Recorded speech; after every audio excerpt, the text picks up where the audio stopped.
Hello dear students. तो आज हमको स्टार्ट करना है फैराडे लॉ के रिलेटेड। जो भी हम लोगों ने लॉस थे, दो लॉस बताए थे फैराडे लॉ से रिलेटेड, वो तो हम लोगों ने कर लिए थे कंप्लीट।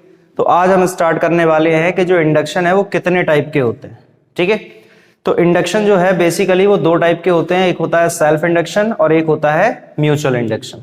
ठीक है, इसके पहले वाले लेक्चर्स में हम लोगों ने क्या पढ़ा हुआ है, जनरल इंट्रोडक्शन ऑफ इंडक्शन पढ़ा था, मैग्नेटिक फ्लक्स के बारे में भी आप लोगों को बताया गया था, और फिर उसके बाद जो अगला लेक्चर आया था हमारा वीडियो लेक्चर, उसमें हम लोगों ने क्या पढ़ा हुआ था, फैराडे लॉज के बारे में और लेंज लॉ के बारे में भी पढ़ा हुआ था। ठीक है, तो आज हम स्टार्ट करने वाले हैं इलेक्ट्रोमैग्नेटिक इंडक्शन के टाइप्स। तो चलिए देखते हैं, स्टार्ट करते हैं। Types of electromagnetic induction, electromagnetic induction, types of electromagnetic induction. तो ये हम लोगों को स्टार्ट करना है, यही आज का हमारा टॉपिक है और आज के इसी लेक्चर में हम इसको कंप्लीट करेंगे। चलिए देखते हैं। ठीक, एक सेकंड रुकिए जरा।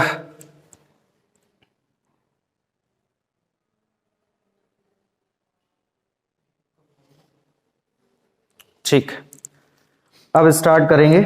तो जो इलेक्ट्रोमैग्नेटिक इंडक्शन है वो दो टाइप के होते हैं। इलेक्ट्रोमैग्नेटिक इंडक्शन कितने टाइप के होते हैं? दो टाइप के होते हैं। इलेक्ट्रोमैग्नेटिक इंडक्शन दो टाइप के होते हैं। There are two types of electromagnetic induction. First is self induction, पहला होता है सेल्फ इंडक्शन और दूसरा होता है म्यूचुअल इंडक्शन। एक होता है सेल्फ इंडक्शन, एक होता है म्यूचुअल इंडक्शन। ठीक है, ये दो टाइप के इंडक्शन हैं। तो अब इसमें चीजें क्या है, सिस्टम क्या होता है, देखो सेल्फ इंडक्शन में होती है सिर्फ एक कॉइल। ठीक है, उसी कॉइल में करंट फ्लो होगा, उसी कॉइल में फ्लक्स चेंज होगा, उसी में मैग्नेटिक फील्ड होगा और उसी का ईएमएफ उसी में इंड्यूस होगा। तो एक ही कॉइल में सब कुछ हो जाता है, पूरा घटना जो है वो एक ही कॉइल में हो जाता है। और जो म्यूचुअल इंडक्शन होता है इसमें दो कॉइल्स होती हैं, एक कॉइल में करंट फ्लो होगा, मैग्नेटिक फील्ड दोनों कॉइल्स का कॉमन आएगा। ठीक है, फ्लक्स दूसरी कॉइल का चेंज होगा और ईएमएफ भी दूसरी कॉइल में इंड्यूस होगा। अगर हम मान के चले कि हमारे पास दो कॉइल्स हैं, ठीक है, तो अगर पहली वाली कॉइल में करंट फ्लो हो रहा है तो जो फ्लक्स चेंज होगा वो दूसरी वाली कॉइल में होगा और जो ईएमएफ इंड्यूस होगा वो भी दूसरी वाली कॉइल में होगा, पहली कॉइल में नहीं होगा। ठीक है, तो इसमें हम यूज करते हैं सिर्फ एक कॉइल का, one coil only, one coil only. और इसमें होते हैं हमारे पास टू कॉइल्स, इसमें होते हैं टू कॉइल्स, यानी यहाँ पे दो कॉइल होंगी और यहाँ पे सिर्फ हमारे पास एक कॉइल होगी। ठीक है, तो अब देखिए हम लोगों को ये तो जानकारी है ना कि करंट की वजह से मैग्नेटिक फील्ड आता है, मैग्नेटिक फील्ड की वजह से फ्लक्स चेंज होता है, फ्लक्स क्या होता है, चेंज होता है, और फ्लक्स के चेंज होने की वजह से ईएमएफ जो है वो इंड्यूस होता है। ईएमएफ क्या होता है, इंड्यूस होता है। ठीक है, तो इसका मतलब है कि फ्लक्स की वजह से ही तो करंट है, या हम उल्टा भी बोल दें कि करंट की वजह से फ्लक्स है। ठीक है, तो हम इसमें लिख सकते हैं n phi directly proportional to I, लिख सकते हैं ना। जैसे जैसे अगर हम करंट को इंक्रीज करते जाएंगे किसी कॉइल या वायर या सर्किट में, तो उससे रिलेटेड या उससे लिंक जो भी फ्लक्स होगा वो उतने ज्यादा चेंज होता जाएगा, और फ्लक्स के चेंज होने की वजह से जो सर्किट में ईएमएफ है या कॉइल में जो ईएमएफ है वो भी उतने ज्यादा इंड्यूस होता जाएगा। यही फैराडे का फर्स्ट लॉ है, ईएमएफ तब तक इंड्यूस होता रहेगा जब तक फ्लक्स चेंज होता रहेगा। ठीक है, तो जो फ्लक्स जो होता है वो डायरेक्टली प्रोपोर्शनल होता है करंट के।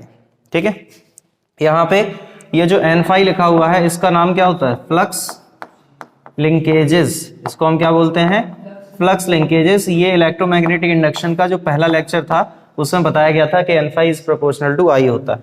ठीक है, अब n phi proportional to I है तो इसको लिख सकते हैं n phi is equal to, proportional हटाएंगे तो एक कांस्टेंट यूज करते हैं जिस कांस्टेंट को हम लोग कहते हैं L, और L का जो नाम होता है, L का नाम क्या होता है, coefficient.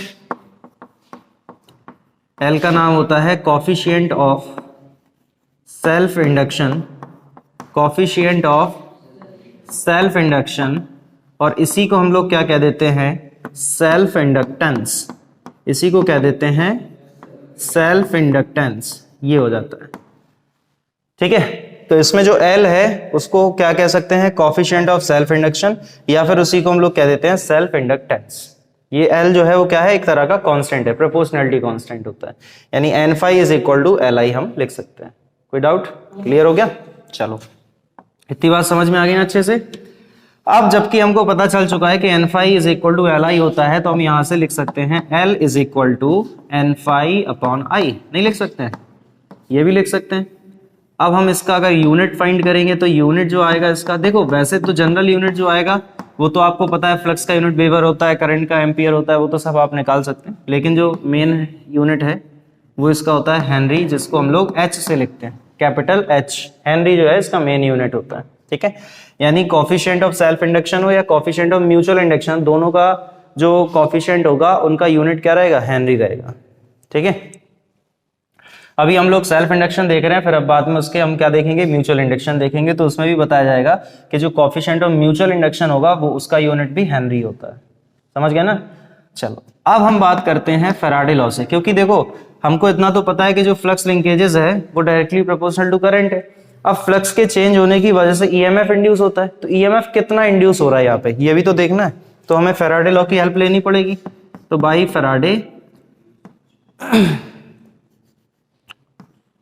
Faraday's second law, by Faraday's second law. तो भाई फैराडे के सेकेंड लॉ की हेल्प से हम क्या देख सकते हैं, देखो E इज इक्वल टू होता है minus n delta phi upon delta t, या फिर आप इसका अगर डिफरेंशियल फॉर्म लिखेंगे तो क्या लिख सकते हैं, E is equal to minus n d phi over D T, ये इसका डिफरेंशियल फॉर्म हो जाएगा। आप चाहे तो n को अंदर भी शिफ्ट करा सकते हैं, क्योंकि n तो नंबर ऑफ टर्न्स है, वो कांस्टेंट होता है, ठीक है। ये d ओवर डी टी क्या है, डिफरेंशिएशन है विद रिस्पेक्ट टू टाइम, किसका, फ्लक्स का, तो n को आप इसके साथ में भी रख सकते हैं, कोई दिक्कत तो है नहीं। So E is equal to हो जाएगा minus d over D t n phi, minus d over D t n phi, ये चीज आ जाएगी कि नहीं। अब अगर इसका हम मैग्नीट्यूड ले लें, या एक काम करते हैं, एन फाई की जगह पे हम क्या लिख सकते हैं, इक्वेशन फर्स्ट से हम एन फाई की जगह पे क्या लिख सकते हैं, एल आई, तो क्या हो जाएगा, बाई इक्वेशन फर्स्ट हम लिख सकते हैं E is equal to minus d over D t, और देखो एन फाई की जगह पे क्या हो जाएगा, एल आई हो जाएगा। तो L यहाँ पे क्या होता है, coefficient of self induction, I क्या होता है, current flowing in the coil और सर्किट ऑफ वायर व्हाटएवर, ठीक है। L यहाँ पे अब क्या है, कांस्टेंट है, देखो हमको पता है ना L कैसा है, कांस्टेंट है, तो कांस्टेंट है तो डिफरेंशिएशन के बाहर आ सकता है, ठीक है। तो E is equal to minus L और डी आई ओवर डी टी, ये हो जाएगा कि नहीं। अब अगर इसका हम न्यूमेरिकल वैल्यू देखें या इसका मैग्नीट्यूड लें, तो न्यूमेरिकल वैल्यू लिखते हैं, तो इसकी हम न्यूमेरिकल वैल्यू क्या लिख सकते हैं भाई, इसकी न्यूमेरिकल वैल्यू देखो क्या हो जाएगी, माइनस हटा देंगे, माइनस हटा देते हैं ना मैग्नीट्यूड से, तो E is equal to l d I over D T, ये हो जाएगा कि नहीं। तो ये क्या आ गया हमारे पास, EMF आ गया, क्या आ गया, EMF आ गया, ठीक है। अब इसी फॉर्मूले से हम लिख सकते हैं L is equal to E upon d I over D t, E upon d I over D t, ऐसे लिख सकते हैं कि नहीं। तो इस फॉर्मूले की हेल्प से हम जो कोफिशिएंट ऑफ सेल्फ इंडक्शन है या सेल्फ इंडक्टेंस जो है उसकी हम डेफिनेशन भी बता सकते हैं आपको इसी फॉर्मूले की हेल्प से, ठीक है। अगर इसमें, सुनते जाना बहुत गौर से, अगर इसमें हम लोग D I over D T को 1 एम्पियर पर सेकेंड मान लें, 1 एम्पियर पर सेकेंड मान लें, अगर D I over D T 1 हो जाए मान लो, तो जो L है वो किसके इक्वल हो जाएगा, E के, L किसके इक्वल हो जाएगा, E के, ठीक है।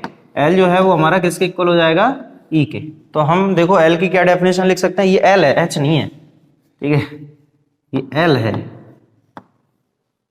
H जैसा तो नहीं लग रहा था, H बन रहे हैं, L है वो। तो यहां से हम L को क्या लिख सकते हैं, इसको कैसे डिफाइन कर सकते हैं, if the rate of change of current in any coil is 1, ठीक है। If the rate of change of current in any coil is 1 ampere per second, then the induced EMF is equal to the coefficient of self induction, लिख सकते हैं ना numerically, but क्योंकि यहां से minus को हटाया था, न्यूमेरिकल वैल्यू जब ली थी तो माइनस को हटा दिया था, हटाया था, तो हम क्या लिख सकते हैं, coefficient of self induction, coefficient of self induction is numerically, नहीं बताओ, is numerically equal to the induced EMF when the rate of change of current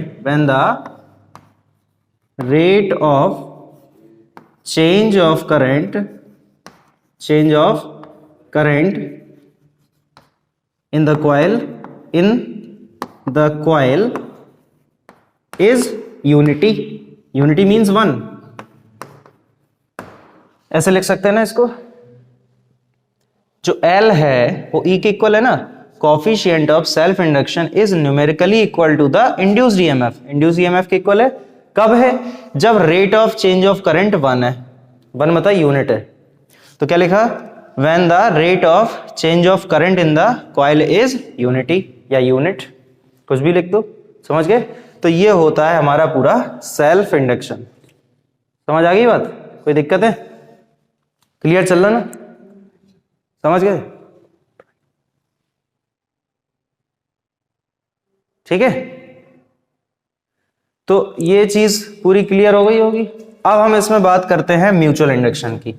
तो देखो, जैसे सेल्फ इंडक्शन या इसका जो कोफिशिएंट था उसको हमने L से शो किया था, तो इसको हम किससे शो करते हैं, M से शो करते हैं। इसको हम कैसे शो करते हैं, M से शो करते हैं, ठीक है। तो ये पूरा मिटा दें। देखो, जो म्यूचुअल इंडक्शन है और जो सेल्फ इंडक्शन है वो लगभग सेम है। इतना जब आप लोग नोट कर लेंगे, अब हम म्यूचुअल इंडक्शन इसमें बताएंगे, तो आप जब मैच करोगे ना तो बिल्कुल लगभग सेम मिलेगा। यहाँ पे सिर्फ हमारे पास एक ही कॉइल होती है, तो हमने फाई लिखा और आई लिखा है। अब यहाँ पे हम म्यूचुअल इंडक्शन में क्या करेंगे कि हमारे पास 2 कॉइल है, तो एक कॉइल में करंट फ्लो हुआ, मान लो पहली कॉइल में मान लो करंट फ्लो हो गया, तो फ्लक्स जो होगा वो दूसरी कॉइल में आएगा कि नहीं आएगा, फ्लक्स दूसरी कॉइल में आएगा। जैसे अगर हमारे पास इस तरह से 2 कॉइल्स हैं, एक कॉइल ऐसी मान लो और दूसरी कॉइल को ये मान लो, इस तरह से हमारे पास मान लो 2 कॉइल्स हैं, तो अगर इस वाली कॉइल में करंट फ्लो हो रहा है तो मैग्नेटिक फील्ड तो दोनों के पास ही आएगा। मैग्नेटिक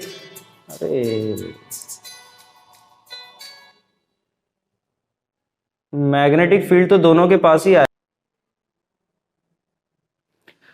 ठीक है। तो इसमें जो क्या होगा, क्या कहते हैं कि जो मैग्नेटिक फील्ड आएगा वो दोनों कॉइल का कॉमन आएगा। या हम ऐसे कहते हैं कि इस वायर में जो हम करंट फ्लो करा रहे हैं तो इसके आसपास कोई ना कोई मैग्नेटिक फील्ड का रीजन जनरेट हुआ, तो उस मैग्नेटिक फील्ड के रीजन में ही हमने दूसरी कॉइल को रखा है, तभी तो इनके बीच में कुछ ना कुछ इंटरेक्शन होगा, म्यूचुअली इंटरेक्शन होगा। तो इसकी वजह से इसमें जो आएगा वो क्या आएगा, फ्लक्स इसमें चेंज होगा यानी दूसरी कॉइल में, और ईएमएफ भी इसी में इंड्यूस होगा यानी दूसरी कॉइल में। बात को समझ गए। तो अब हम यहाँ पे चेंजमेंट क्या कर सकते हैं, φ2 लिखा, I1 लिखा, L की जगह क्या हो जाएगा M, coefficient of mutual induction, I की जगह पे I1, φ की जगह φ2। देखो सब कुछ सेम है कि नहीं है। तो यहाँ पे जो L का नाम M आएगा उसको हम क्या लिखेंगे, कोफिशिएंट ऑफ म्यूचुअल इंडक्शन। क्या लिखेंगे इसको, कोफिशिएंट ऑफ म्यूचुअल इंडक्शन, ठीक है। इसको हम लिख सकते हैं coefficient of mutual induction, coefficient of mutual induction और म्यूचुअल इंडक्टेंस इसको हम लिख सकते हैं कोफिशिएंट ऑफ म्यूचुअल इंडक्शन और म्यूचुअल इंडक्टेंस, ठीक है। चलिए भाई, अब बात करते हैं आगे की। तो यहां पे M को हम क्या लिख सकते हैं, N φ2 अपॉन I हो जाएगा। I कहां जाएगा, नीचे चला जाएगा। तो यहां पे L की जगह पे M, φ की जगह φ2, I की जगह I1, यूनिट सेम रहेगा, हेनरी यूनिट सेम रहेगा। अब जो EMF आया था फैराडे लॉ से, वो भी किस कॉइल में आया था, सेकंड कॉइल में आया था कि नहीं। तो E की जगह E2, E की जगह E2, और यहाँ पे φ की जगह φ2, φ की जगह φ2 हो जाएगा। यहाँ पे भी φ की जगह φ2 कि नहीं हो जाएगा, ठीक है। अब फर्स्ट इक्वेशन से N φ2 को लिख सकते हैं MI1, तो यहाँ पे N φ2 की जगह MI1 हो जाएगा।